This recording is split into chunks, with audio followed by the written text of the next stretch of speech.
Assalamualaikum dan salam Sarawak Maju Makmur. Bersama saya Hafizah Munirah Mahrab. Berita malam ini masih memberi tumpuan dengan lawatan rasmi ke bawah Duli Yang Maha Mulia Pemangku Raja Pahang Tengku Mahkota Tengku Hassan Al-Ibrahim Alam Shah Ibni Al-Sultan Abdullah Riyaduddin Al-Mustafa Billah Shah di Kuching. Pada pagi Khamis, baginda telah berkenan mencemar Duli berangkat melawat Menara Perbadanan Pembangunan Ekonomi Sarawak SEDC. Ketibaan baginda sekitar jam 9.48 pagi di Menara SEDC telah disambut oleh Timbalan Menteri Tenaga dan Kelestarian Alam Sekitar Sarawak, Datuk Dr. Hazlan Abang Hibni, Timbalan Menteri Utiliti dan Telekomunikasi Sarawak, Datuk Dr. Abdul Rahman Junaidi, Pengurus Besar SEDC Sarawak, Datuk Abdul Hadi, Datuk Abdul Kadir serta yang lain. Dalam lawatan tersebut, baginda mendengar sembah taklimat daripada Datuk Abdul Hadi berkaitan Sarawak Hydrogen Roadmap and Initiative. Usai lawatan itu, baginda berkenan merakamkan gambar kenangan bersama Div-Div kehormat di hadapan bangunan SEDC. Baginda bersama rombongan kemudian berkenan mencemar Duli berangkat melawat stesen pelbagai bahan api petroleum Sarawak Petros Darul Hana Kuching. Dalam program lawatan itu, Ketua Pegawai Eksekutif SEDC Robert Hardin telah menyampaikan sembah taklimat kepada baginda berkaitan operasi kerjasama SEDC dan Petros dalam usaha mempraktikkan penggunaan tenaga berasaskan hidrogen. Setelah berkenan melawat sekitar Petros serta beramah mesra bersama kekitangan dan masyarakat sekitar, baginda berkenan melakukan sesi pertukaran cendera kenangan bersama Robert. Usai berkunjung ke stesen pelbagai bahan api petroleum Sarawak, baginda seterusnya berkenan mencemar Duli berangkat melawat Alga Nursery Site Resintec SEDC.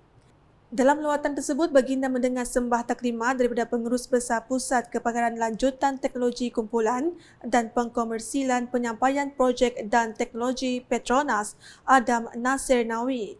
Baginda yang tertarik dengan teknologi itu kemudian diberi penerangan mengenai teknologi penghasilan bahan api penerbangan mampan SAF Alga yang terbukti mampu menghasilkan tenaga baru selain banyak memberi manfaat kepada alam sekitar.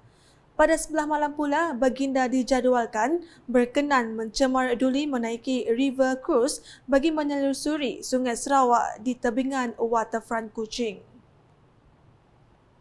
Beralih ke perkembangan lain, SPAW bakal mempunyai pusat hemodialisis untuk menyediakan rawatan kepada pesakit setempat.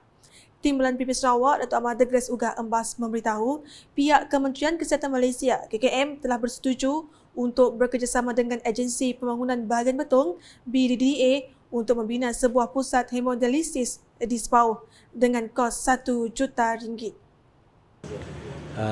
Mereka sudah bersetuju kerjasama BDDA dengan klinik untuk membina satu pusat hemodialisis di SPAW yang akan berharga RM1 juta. Klinik hemodialisis ini diperlukan kerana ramai orang SPAW memerlukan rawatan hemodialisis. Jadi inilah satu persetujuan yang kita ada pada hari ini.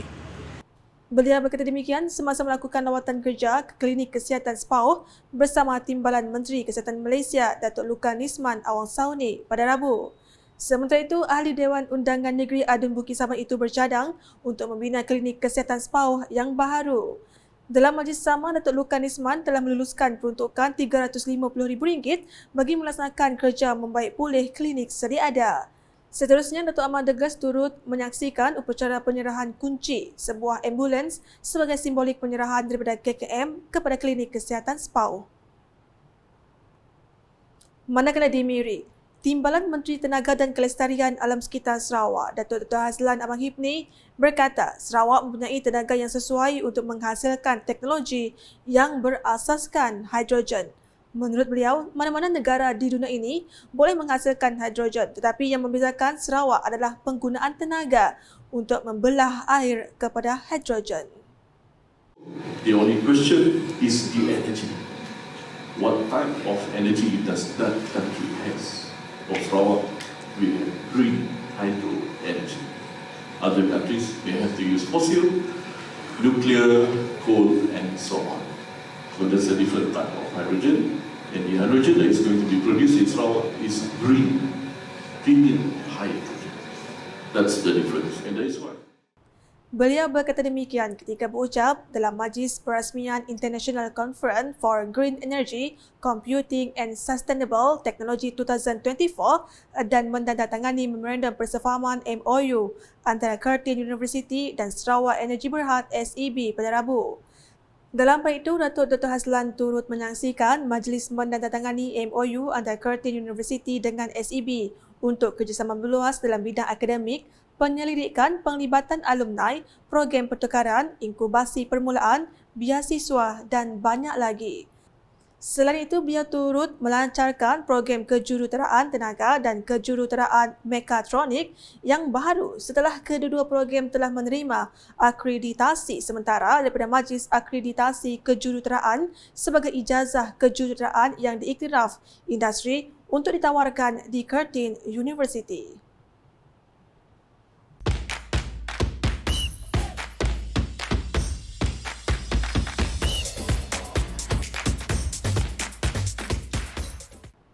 Berita sukan. Selepas bola tampak, giliran skuad bola keranjang zon tengah menyapu bersih ping emas yang ditawarkan pada hari terakhir Sukan Sarawak Suksar ketiga SIBU 2023. Terdahulu, skuad wanita zon tengah tidak berdepan masalah untuk mengatasi cabaran zon utara dalam aksi berlangsung di gelanggang bola keranjang KRT Sungai Antu Sibu. Mereka menang dengan skor 67-48 bagi memastikan kilauan emas dalam genggaman mereka. Rentak cemerlang skuad wanita diulangi skuad lelaki apabila turut berjaya menjinakkan pencabar dari zon utara. Biarpun diberi tentangan sengit, namun kehebatan pemain zon tengah sukar digugat lawan dan mereka menang dengan 86-68. Pingat gangsa untuk kategori lelaki dan perempuan dimenangi pasukan zon selatan. Residen bahagian Sibu, Datu Wong Hee Seng telah menyampaikan hadiah kepada pemenang. Sekian edisi malam bersama saya Hafizah Munirah. Berita berlanjut boleh didapati di semua platform media sosial UKAS termasuk portal ukas.sarawak.gov.my dan UKAS Channel di YouTube. Sebelum akhiri buletin UKAS edisi malam, saksikan paparan ke bawah duli Yang Maha Mulia Pemangku Raja Pahang Tengku Mahkota Tengku Hasanal Ibrahim Alam Shah Ibni Al-Sultan Abdullah Riyatuddin Al-Mustafa Billah Shah berkenan mencemar duli berangkat melawat menara SEDC, Stesen Pelbagai Bahan Api Petroleum Sarawak Petros Darul Hana dan Alga Nursery Site Resintek SEDC di Kuching pada Khamis. #Saluran Informasi Rakyat Salam UKAS.